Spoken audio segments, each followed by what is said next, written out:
교리문답 주의 날 52, 127문부터 129문답까지 함께 교독하도록 하겠습니다. 주의 날 52주일 제 127문부터 129문까지입니다. 제 127문 여섯 번째 청원은 무엇입니까? 우리를 시험에 들게 하지 마옵시고 다만 악에서 구하옵소서이며 그 뜻은 다음과 같습니다. 저희 자신은 너무나 연약하여서 한순간도 서 있을 수 없사옵니다. 뿐만 아니라 저희의 저주받을 원수들 곧 마귀와 세상과 저희 육신이 저희를 끊임없이 공격하옵니다. 그러므로 주님께서 당신의 성령의 능력으로 저희를 붙드시고 강하게 하사 이 영적 전쟁에서 마침내 완전한 승리를 얻기까지 저희가 패배하지 않고 항상 원수에게 굳세게 대항하게 하옵소서. 제 128문 당신의 기도를 어떻게 끝맺습니까? 나라와 권세와 영광이 아버지께 영원히 있사옵나이다 이며 그 뜻은 다음과 같습니다.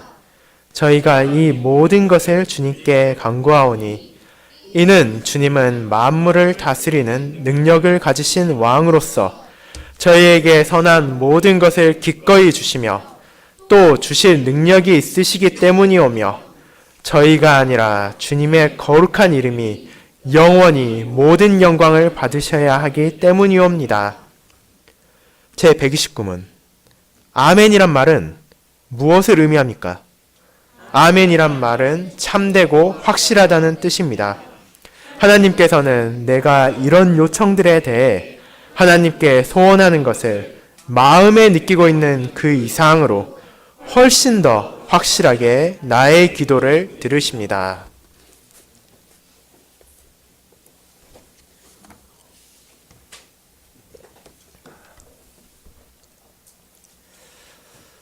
사랑하는 주 예수 그리스도 안에 있는 형제 자매님들, 우리가 함께 모여서 드리는 이 예배는 2018년의 마지막 예배입니다. 오전 설교를 통해 우리는 신자에게 한 해가 끝나가고 새해를 맞이하는 시점에서 우리가 진정으로 무엇을 기대해야 하며 어떻게 살아야 하는지에 대한 하나님의 말씀을 나누었고, 이제는 교리문답의 마지막 주일을 함께 나눌 것입니다. 여러분도 아시다시피 하이데베르 교리문답은 52주일의 내용으로 구성되어 있으며 매 주일마다 한 주일씩의 내용을 다루게 될 경우 한 해를 통해 교리문답의 전체 내용에 대한 설교를 드릴 수 있기에 한 해의 마지막인 오늘 우리는 52주일의 교리문답의 내용을 나눌 것입니다. 오늘 우리가 다룰 내용은 이 교리문답의 마지막 부분이며 이를 통해서 우리는 주기도문의 마지막 청원에 대해 알아볼 것입니다. 하지만 이에 앞서 우리는 한 가지 점을 되돌아볼 필요가 있습니다. 그것은 교리문답이 우리에게 실제로 어떠한 내용을 가르치고 그것이 우리에게 어떻게 적용되었는가입니다. 교리문답의 가장 첫 주일은 살아서나 죽어서나 우리의 유일한 위로인가 무엇인지를 다루고 있습니다. 그리고 이 위로를 위해서 우리가 무엇을 알아야 하는지를 이어지는 제2문답을 통해 알게 되었습니다. 이는 우리들의 죄가 얼마나 큰가, 그러한 죄와 비참에서 어떻게 구원을 받는가, 그리고 구원을 주신 하나님께 어떻게 감사를 드려야 하는가였습니다. 이러한 내용들을 우리는 한 해의 교리문답 설교를 통해 듣고 배웠습니다. 죄와 비참에 대해 자각한 후 사도신경을 통해 그러한 우리를 구원해 주신 하나님의 구속의 역사를 배웠으며 십계명과 주기도문을 통해서 우리가 이 땅에서 어떻게 감사를 표하고 살아야 되는지를 알아보았습니다. 그렇다면 여러분께서는 이 모든 것을 배우심으로 진정한 위로를 얻으셨습니까? 하나님의 말씀을 요약한 교리들을 배움으로써 평안과 확신 속에 살고 계십니까? 아니면 여전히 우리를 찾아오는 시험들과 세상의 유혹들, 우리 몸의 약함과 죄성으로 인해 괴로워하고 계십니까? 분명 이 세상 속에서 우리는 온전하지 못하면 여전히 나약합니다. 하지만 그러한 사실이 우리에게 찾아오는 이 위로를 빼앗아 갈 수는 없습니다. 때로는 우리의 짐이 무겁고 어렵다고 느낄 수 있지만 우리에게는 하늘에 계신 아버지가 계시며 그분께서 자신에게 진심으로 용서를 구하는 자녀들을 들으시기에 시험과 유혹 속에서도 우리는 그분 안에 존재하는 자비와 용서를 찾을 수 있다는 것을 깨달아야만 합니다. 그리고 주기도문의 마지막 청원을 통해 우리는 이러한 어려움 속에서도 항상 하나님만을 의지하는 백성의 기도를 참되고 확실히 들어주시는 아버지의 긍휼하심을 통해 진정한 위로를 다시 한번 발견할 수 있습니다. 그렇게 오늘 오후 저는 교리문답 제52주를 요약하고 있는 주기도문의 마지막 청원을 시험에 들게 하지 마옵시고 다만 악에서 구하옵소서 라는 제목으로 설교할 것입니다. 그리고 교리문답이 가르치는 주님께서 가르쳐 주신 기도의 6번째 청원에 담겨 있는 3가지 점을 중심으로 다루고자 합니다. 첫 번째, 마지막 청원이 가지고 있는 의미. 두 번째, 마지막 청원을 드려야 하는 이유. 세 번째, 우리의 청원에 대한 확신입니다. 첫 번째로 마지막 청원이 가지고 있는 의미에 대해 알아보겠습니다. 형제자매 여러분, 2주 전 우리는 함께 5번째 청원이 무엇을 의미하며 이를 통해서 어떠한 고백을 하는지에 대해 알아보았습니다. 우리가 우리에게 죄 진 자를 사하여 준 것 같이 우리의 죄를 사하여 주소서 라고 기도드린다는 것은 먼저 우리 자신의 죄를 고백하는 것이었습니다. 우리의 죄가 얼마나 큰지를 마주하는 것은 결코 쉬운 일이 아닙니다. 주님께서는 빚진 종의 비유를 통해 우리들이 거룩하신 하나님의 뜻을 거역하고 지키지 않으므로 하나님 앞에 우리가 진 죄의 크기가 결코 우리 자신의 노력이나 선행으로 갚을 수 없다는 것을 분명히 알려주셨습니다. 하지만 동시에 그처럼 큰 죄를 오직 자비하심과 사랑하심으로 하나님께서 용서해 주셨기에 그 큰 은혜를 알게 하시고 그분 안에서 소망을 가질 수 있게 되었습니다. 불쌍한 죄인인 우리에게 죄 용서를 주시고 우리의 주님이신 예수 그리스도께서 자신의 의를 우리에게 덮어주심으로 이제 우리가 죄인이 아니라 하나님의 자녀로서 하나님과의 회복된 관계 안에서 거룩하신 아버지 앞에 나아갈 수 있음을 안다는 것은 너무나 큰 은혜였습니다.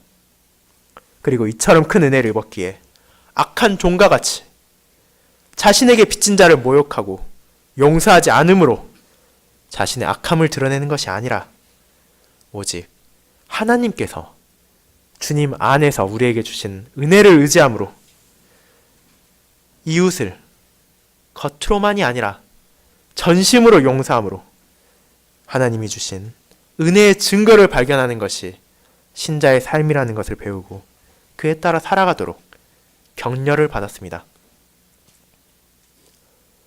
그러한 상황에서 이제 우리는 주기도문의 마지막 청원을 보게 됩니다. 이는 우리를 시험에 들게 하지 마옵시고 다만 악에서 구하옵소서라는 기도입니다. 하지만 정확히 말하자면 한국어로 번역된 기도문에는 성경에서 기록된 주기도문의 원문에서 한 단어가 생략되어 있습니다. 이 단어는 사실 5번째 청원의 번역에서도 생략되어 있는 것입니다.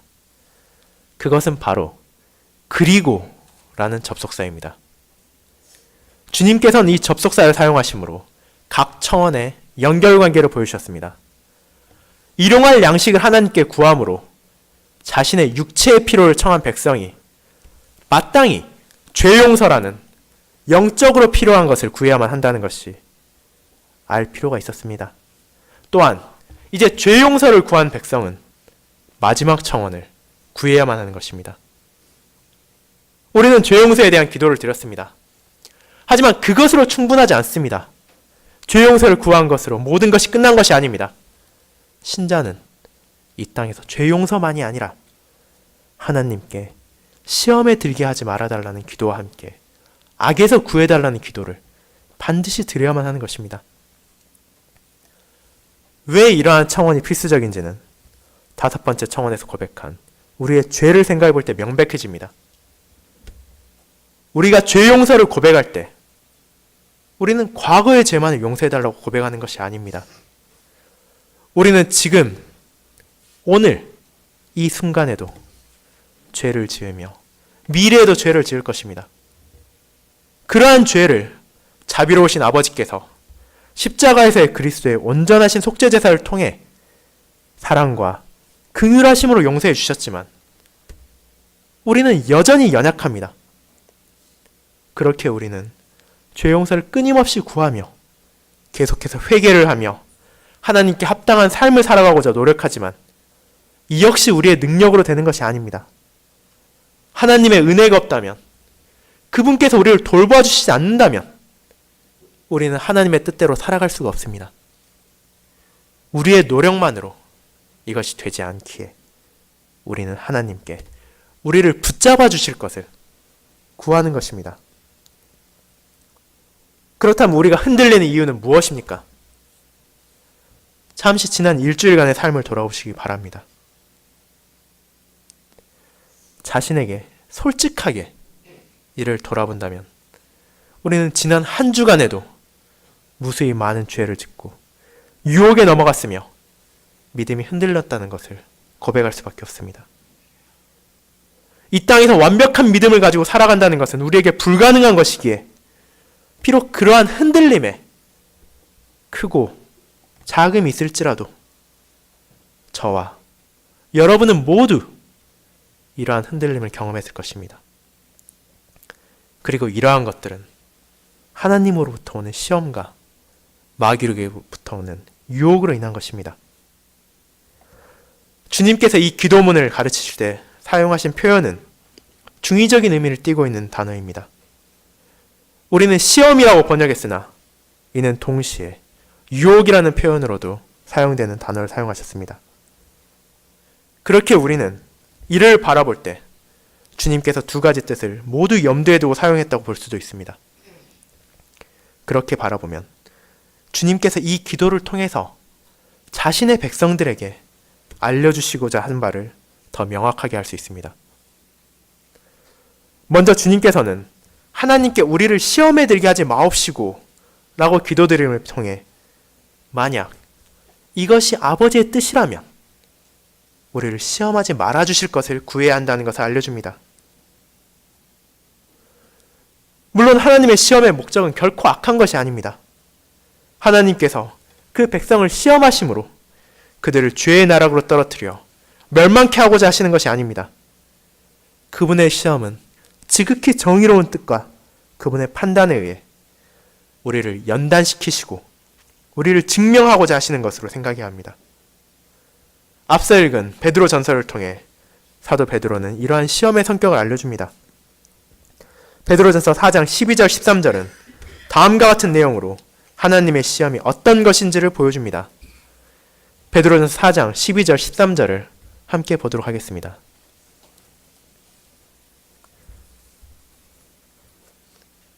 베드로전서 4장 12, 13절입니다. 함께 읽겠습니다. 사랑하는 자들아, 너희를 연단하려고 오는 불시험을 이상한 일 당하는 것 같이 이상히 여기지 말고 오히려 너희가 그리스도의 고난에 참여하는 것으로 즐거워하라. 이는 그의 영광을 나타나실 때 너희로 즐거워하고 기뻐하게 하려 함이라. 사도는 여기에서 시험이라는 표현을 통해 주님께서 주기도문에 사용하신 것과 같은 동일한 단어를 사용했습니다. 동시에 그 시험의 성격에 대해서는 결코 가볍고 쉽다는 말을 하지 않았습니다.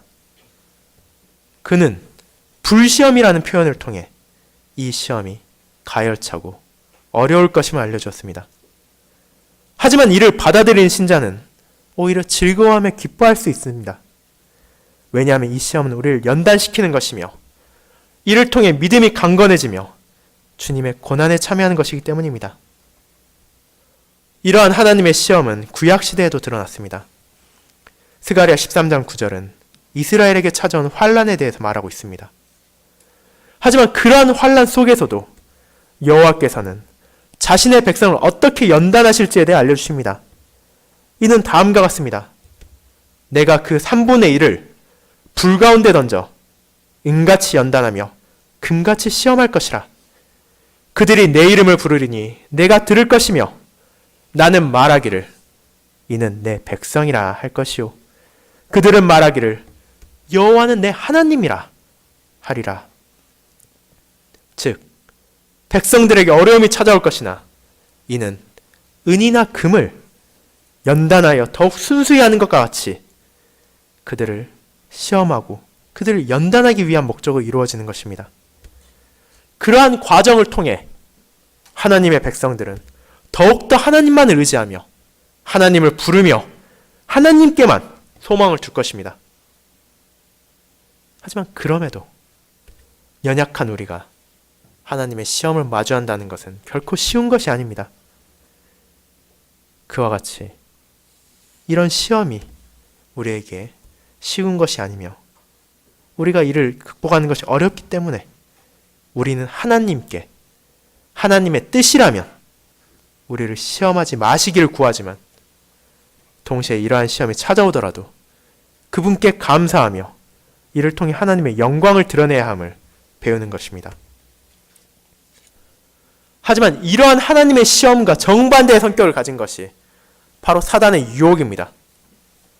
사단의 유혹은 하나님 뜻과 같이 우리를 연단함으로 우리를 더욱더 순수하게 하려는 것이 아닙니다. 그는 하나님의 언약 백성을 미혹함으로 자신과 같이 하나님을 거역하고 멸망의 길을 걷게 하려는 의도로 끊임없는 공격을 합니다. 그리고 그의 공격은 때로는 우리들의 생각과는 다른 방식으로 찾아오기도 합니다. 만약 사단이 주님을 시험할 때와 같이 직접 신자들 앞에 나타나 시험을 한다면 최소한 경각심을 가지고 우리는 이에 주의할 수 있을지도 모릅니다. 하지만 사단이 사용하는 것은 다른 방식들입니다. 교리문답은 이에 대해 다음과 같이 표현합니다. 저희의 저주받을 원수들, 곧 마귀와 세상과 저희 육신이 저희를 끊임없이 공격하옵니다. 같은 맥락으로 사도 바울은 마귀의 관계를 대적하기 위해 하나님의 전신 갑주를 입어야 한다는 것을 에베소 교회 신자들에게 명령했습니다. 그는 전신 갑주를 입을 필요성에 대해 다음과 같이 묘사합니다. 우리의 씨름은 혈과 육을 상대하는 것이 아니요 통치자들과 권세들과 이 어둠의 세상 주관자들과 하늘에 있는 악의 영들을 상대함이라. 에베소서 6장 13절 말씀입니다. 온갖 종류의 세상의 권위들이 여기에 등장합니다. 세상의 통치자들과 권세들은 하나님께서 그들에게 권위를 주셨음을 모르고 사단의 뜻대로 신자와 교회를 박해하고 공격합니다. 그리고 세상을 주관하며 악의 영들은 이러한 이들과 불신자들을 사용해서 교회를 흠집내며 신자들을 유혹하는 것을 멈추지 않습니다. 하나님 없이도 세상의 부와 행복을 얼마든지 누릴 수 있다며 주장하고 이웃을 사랑할 것이 아니라 먼저 자기 자신부터 챙기라는 유혹을 합니다. 하나님의 영원함을 잊어버리고 이 땅에서 육신의 즐거움을 마음껏 즐기라는 표를 내겁니다. 동시에 사단은 우리의 육체까지도 사용해서 우리를 악으로 인도하려 합니다. 우리의 육신이 너무도 약합니다. 교리문답은 이러한 연약함을 다음과 같이 표현했습니다. 저희 자신은 너무나 연약하여서 한순간도 서 있을 수 없사옵니다. 우리는 너무도 쉽게 하나님의 뜻을 거역하고 악으로 기울며 잘못된 것을 알면서도 하나님의 가르침에 눈을 감고 귀를 막으며 악을 행하고 죄 속으로 빠져듭니다. 그리고 이러한 사단의 유혹에 빠져들어 죄 속에 머물게 된 자들에게 기다리는 것은 하나님의 공의로운 심판이며 영원한 멸망뿐입니다. 그렇기에 우리는 이러한 마귀의 유혹에 우리를 들게 하지 말아달라고 하나님께 간구하는 것입니다. 우리의 주님 예수 그리스도께서 이러한 하나님의 시험과 마귀의 유혹을 경험하셨습니다. 주님께서 어떠한 상황에서 이를 마주하셨습니까? 그분의 지상사역에는 수많은 유혹과 공격이 있었습니다. 복음서에서 이를 찾는 것은 결코 어려운 것이 아닙니다. 하지만 가장 명백하게 그것이 드러난 것은 바로 그분께서 사역을 시작하시기 전 받은 마귀의 유혹일 것입니다. 이 부분에서 우리는 하나님의 시험과 마귀의 유혹을 동시에 보게 됩니다. 하나님께서는 마귀로 하여금 주님을 유혹할 수 있도록 허용하셨습니다. 그리고 이를 통해서 주님을 시험하셨습니다. 이를 우리는 주님께서 성령 하나님께 인도되어 마귀에게 시험을 받으러 광야로 가셨다는 기록을 통해 알 수 있습니다. 하지만 이를 통해 하나님이 원하신 것과 마귀가 원한 것은 정반대였습니다. 하나님께서는 주님을 시험하심으로 공적 사역을 시작하시기 전 그분을 연단하시고 아들이신 예수님께서 아버지를 더욱더 바라보며 그분께 영광을 돌리게 하기 위해 이를 허용하셨지만 마귀는 이 기회를 통해 어떻게든 하나님의 백성을 구속하기 위한 경륜을 방해하고 주님을 아담과 같이 타락시키려 했던 것입니다. 하지만 주님께서는 이러한 유혹을 하나님의 말씀을 의지하심으로 물리치셨고 하나님의 시험을 통해 그분께만 영광을 돌렸으며 유혹을 이겨낸 주님께 하나님께서는 천사들을 보내사 돌보시고 힘을 주셨습니다. 그렇다면 사랑하는 형제자매 여러분, 우리가 맞이하는 어려움을 어떻게 대해야 합니까? 안타깝게도 우리가 세상에서 어려움을 맞이할 때 우리 자신의 능력으론 이것이 하나님의 시험인지 마귀의 유혹인지 구분할 방법이 없습니다. 하지만 우리가 매번 공격을 당하고 유혹이 찾아올 때 이 성격을 구분해야만 합니까? 그렇지 않습니다. 하나님의 시험과 마귀의 유혹, 이 두 가지의 목적은 분명히 상반되는 것이지만 그를 대응하는 신자의 태도는 단 한 가지뿐입니다. 이는 바로 하나님을 의지하며 그분의 말씀에 따라 하나님께 영광을 돌리는 것입니다. 하나님의 시험을 통해 우리는 그분을 더욱더 의지하며 그분의 연단을 통해 믿음이 성장하며 하나님만을 더욱더 의지하며 그분께 영광을 돌릴 수 있을 것입니다.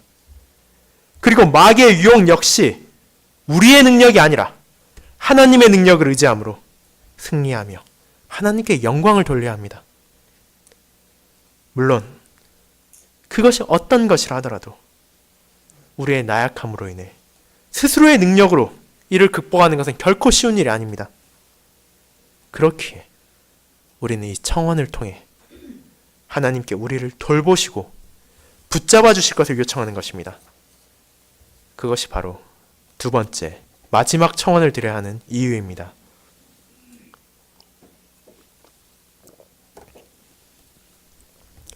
성도 여러분, 하나님의 시험과 마귀의 유혹에 대해서 알게 된 우리는 그에 대해 어떻게 대응해야 할지를 생각해야 합니다.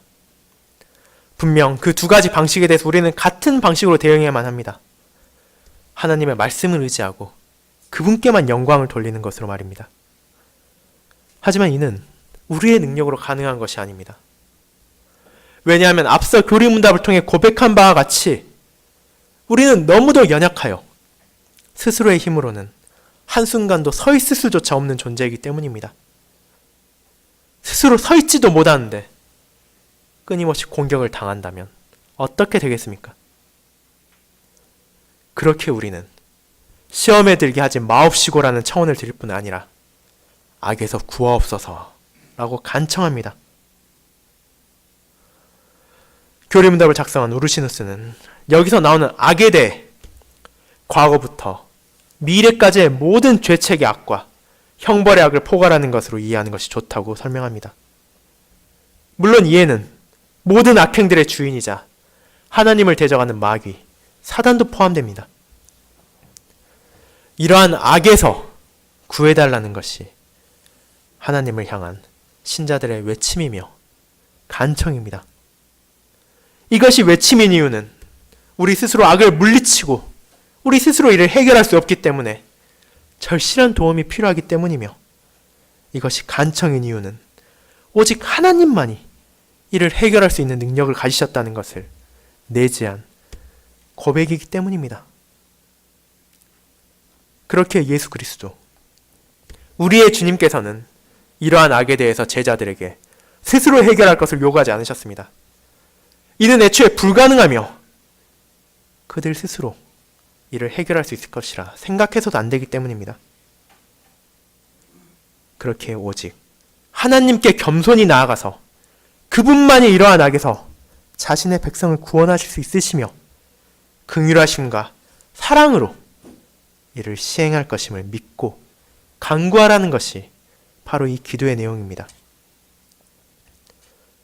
그리고 이러한 기도가 필요함은 하나님의 자녀들을 향한 원수들의 공격이 너무도 강력하고 끊임없을 뿐 아니라 우리 자신의 연약함으로 인해 이를 스스로 해결할 수 없기 때문이며, 동시에 죄와 싸우고 마귀의 유혹을 물리치지 않는다면 우리가 죄 용서의 필수적인 회개를 이어갈 수 없기 때문입니다.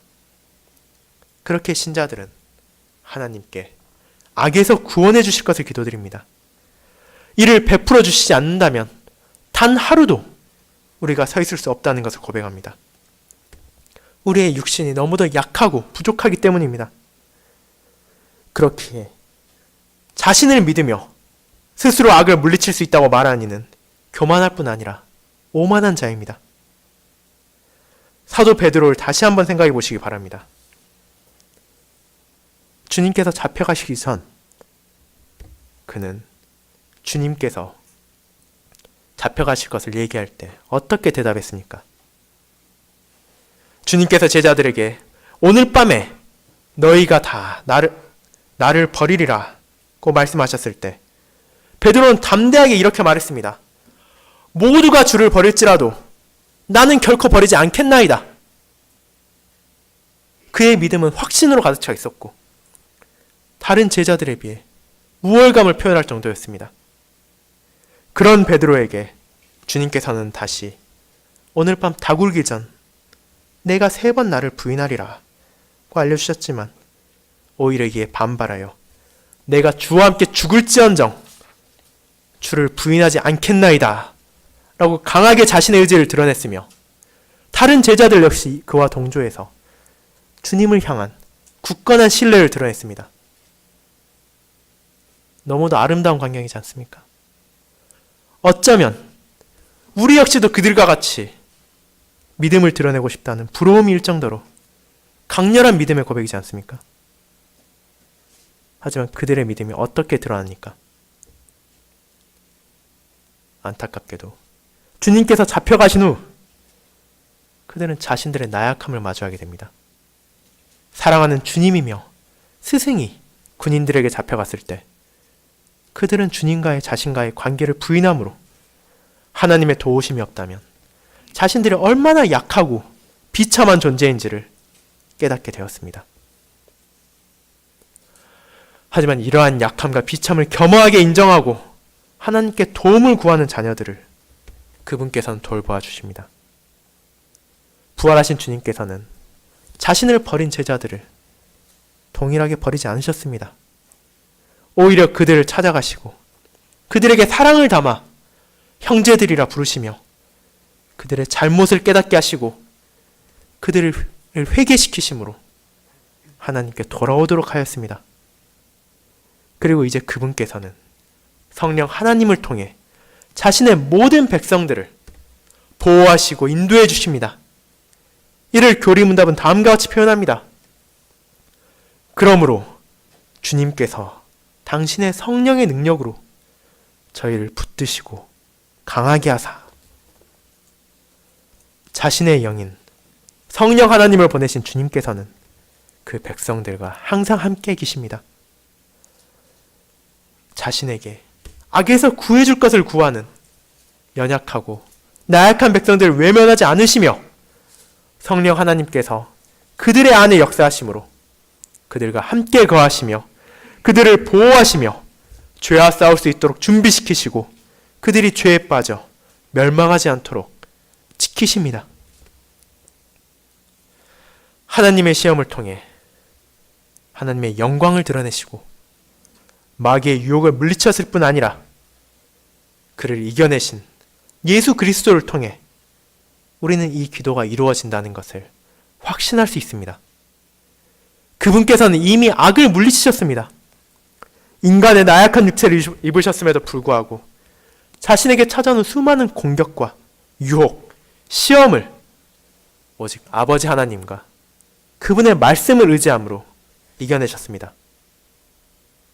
무엇보다도 십자가에서의 희생제사를 통해 이제 주님께서는 영원한 승리를 선포하십니다. 그렇게 우리는 이미 승리를 보았습니다. 주님의 능력이 세상의 어떤 악보다도 강하다는 것을 경험했으며 이를 보고 증거할 수 있습니다. 그렇기에 이 승리를 온전히 모든 하나님의 언약 백성이 누릴 날을 우리는 기다리는 것입니다. 사랑하는 성도 여러분, 그럼에도 교리문답을 작성한 우르시누스는 우리의 약함을 분명 인식하고 있었습니다. 그는 성령 하나님의 붙드심을 받고 강하게 된 신자라 하더라도 악과의 영적 전쟁에서 스스로 완전한 승리를 얻을 수 있을 것이라고 교만하지 않았습니다. 교리문답을 통해 우리가 구하는 것은 바로 다음과 같은 것입니다. 이 영적 전쟁에서 마침내 완전한 승리를 얻기까지 저희가 패배하지 않고 항상 원수에게 굳세게 대항하게 하옵소서. 이 말이 의미하는 것이 무엇입니까? 우리가 하나님께서 오시기도 전에 모든 악과 사단의 수하와 사단마저 꺾어버리고 기쁨과 즐거움으로 하나님께서 오시기 전에 평안한 날을 보낼 수 있는 것입니까? 우르시누스는 그런 의미를 담지 않았습니다. 그가 고백한 것은 성령 하나님께서 우리를 보호하시고 강하게 하심으로 그러한 모든 악에서 패배하지 않기를 구한 것입니다. 마귀에게 패배한다는 것은 단순히 한두 번 죄를 짓는다는 것이 아닙니다. 악과의 영적인 전쟁에서 패배한다는 것은 회개를 포기하고 하나님께로 돌이키기를 거부하며 세상과 타협하여 그들의 일부가 되어 살아간다는 것입니다. 비록 우리가 연약하여 죄를 짓고 우리 자신의 나약함을 마주한다 하더라도 하나님께 자신의 잘못을 고백하고 진심으로 슬퍼하며 애통하는 자들은 패배한 것이 아닙니다. 다시 한번 일어나 성령 하나님을 의지함으로 눈물을 닦고 하나님의 전신갑주를 입으며 원수에게 굳세게 대항해 나갈 수 있습니다. 그리고 그렇게 우리가 넘어지며 쓰러지면서도 악에게 지지 않고 이 영적 전쟁에서 버티며 하루하루 작은 승리를 거두어가는 동안 그리스도의 날이 찾아올 것입니다. 이 날이 오면 우리는 완전한 승리를 보게 될 것입니다.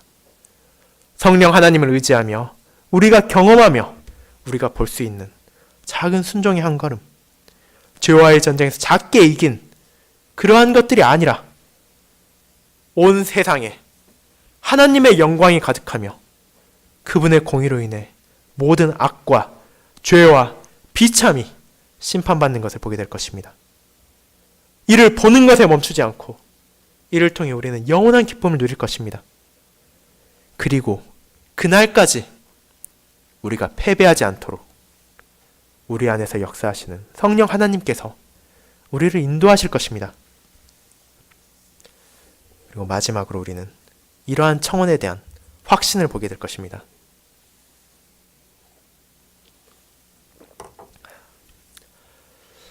사랑하는 형제자매 여러분, 우리는 이 모든 기도의 마지막을 어떻게 끝내고 있습니까? 우리는 아멘이라는 말로 주님께서 가르쳐 주신 기도를 끝냅니다. 여러분은 이 아멘에 대해 어떻게 이해하고 계십니까? 어쩌면 자녀들은 이 아멘에 대해 단순히 기도 끝이라는 생각을 가질지도 모릅니다. 기도의 마지막에 들어가는 수식어 중 하나로 아무 생각 없이 그냥 입에 붙은 것을 반복하는 사람들도 분명 있을 것입니다. 하지만 이 아멘이라는 표현을 통해 배우는 것은 우리의 기도가 진정성을 가지고 드리는 것이며 그러한 기도를 하나님께서 들으신다는 확신을 가지라는 것입니다. 아멘이라는 단어는 히브리어 아만에서 나온 것이며 이는 확증하다, 신실하다, 확실하다 같은 뜻을 가지고 있습니다. 즉, 아멘은 확실한, 확고한, 진실하며 변하지 않는 것을 의미합니다. 신명기 27장은 이것이 구약시대 이스라엘 백성들에게 어떤 의미를 가지고 쓰였는지를 보여줍니다. 모세가 그 백성들에게 약속된 땅, 가나안에 들어간 후 하나님의 율법의 모든 말씀을 기록하고 섬길 것을 명령했습니다. 그리고 레위 사람들은 이 율법의 내용들을 큰 소리로 외쳐 말했으며 이를 들은 모든 백성들은 아멘이라고 답했습니다. 이를 통해 그들이 모세의 명령에 따라 하나님의 율법을 지킨 것을 드러낸 것입니다. 즉, 각 율법에 대해 이것이 확실하게, 진실하게 이루어질 것을 고백한 것입니다. 그리고 이러한 표현은 신약시대도 계속해서 내려왔습니다. 우리의 주님이신 예수 그리스도께서는 자신의 사역을 하시는 동안 진리를 강조하실 때 아멘이라는 표현을 종종 쓰셨습니다. 이는 우리에게 진실로 진실로 라는 구절로 번역되었습니다. 즉, 주님께서 진실로 진실로 너에게 이르노니 라고 말씀하셨을 때 그분께서는 아멘, 아멘, 너희에게 이르노니 라고 말하신 것입니다. 그렇기에 주님께서 가르쳐 주신 우리의 기도의 마지막에 아멘이라는 표현을 사용하는 것은 그것이 진실이며 이 내용이 확실하다는 것을 의미합니다. 이것이 진실이며 확신하다는 것은 기도를 드리는 우리가 완전해서가 아니라 비록 기도를 드리는 그 순간까지도 우리는 불완전하며 연약하지만 하나님께서 이를 들으시고 확실히 하신다는 확신을 표현하는 것입니다. 사랑하는 여러분, 그렇게 우리는 아멘이라는 표현으로 기도를 마칩니다. 교리문답은 이를 참되고 확실하다고 설명하며 하나님께서 내가 이런 요청들에 대해 하나님께 소원하는 것, 바라고 간구하는 것을 우리가 느끼는 그 이상으로 훨씬 더 확실하게 들으신다는 것을 의미한다고 알려줍니다. 그리고 이것이 하나님의 말씀에서 보여주신 진리이며 우리의 소망이며 우리의 위로입니다. 하이델베르 교리문답은 위로로 시작하여 위로로 끝이 납니다. 시작보다 더욱 경이롭고 놀라운 위로를 우리는 이 마지막에서 보게 됩니다. 이는 하나님께서 우리의 기도를 들어주실 것이라는 확신이며 우리의 기도가 응답받을 것이라는 충만한 믿음의 확증입니다. 하늘에 계신 우리 아버지께서 그리스도 안에서 우리의 필요를 구하는 기도를 들어주십니다. 그리고 이는 불분명하며 흐릿한 소망이 아니라 너무도 또렷하고 분명한 확신입니다. 그렇기에 하나님께서 이 기도를 들어주신다는 것은 이 땅을 살아가는 신자들에게 경이로운 위로이며 기쁨이 됩니다. 왜냐하면 이를 통해 우리의 아버지께서 우리 모두의 육체와 영에 필요한 모든 것을 주신다는 것을 약속하신 것이기 때문입니다. 한 해를 마무리하며 교리문답의 마지막 주일을 살핀 우리는 이와 같은 복음을 듣게 됩니다. 하나님의 백성만이 누릴 수 있는 참된 위로와 기쁨을 받아들이게 되었습니다. 그렇게 우리는 기도드릴 수 있습니다. 아버지께서 우리의 몸과 영혼의 필요를 모두 채워주실 것이라는 분명한 신뢰 속에서 우리는 오늘도 내일도 기도드릴 것입니다. 그리고 모든 악을 멸하실 그분의 완전한 승리를 기다리며 다음 한 해에도 우리는 주님의 진리를 의지하며 그분의 말씀에 대해 더욱더 귀를 기울이며 기도드리며 살아갈 것입니다. 그러한 여러분의 기도를, 저의 기도를 지금도 듣고 계시는 아버지께서 찾아올 새로운 한 해에도 들으시고 응답해 주실 것입니다. 아멘.